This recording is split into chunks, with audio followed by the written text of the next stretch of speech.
আমি কেন সহযোগিতা করবো? খারাপ, আমার মেয়ের জীবন তো নষ্ট করে দিচ্ছে।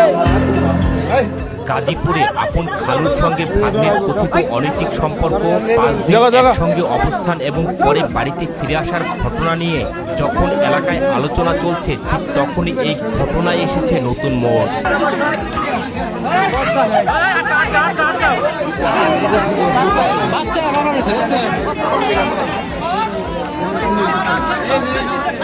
এলাকায়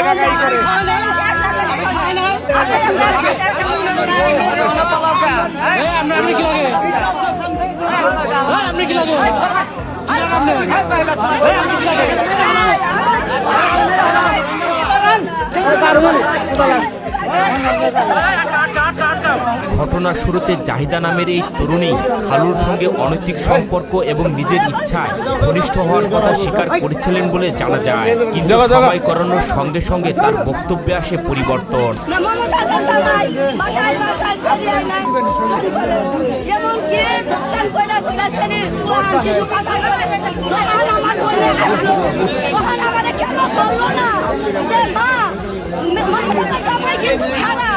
এলাকায় দিও না।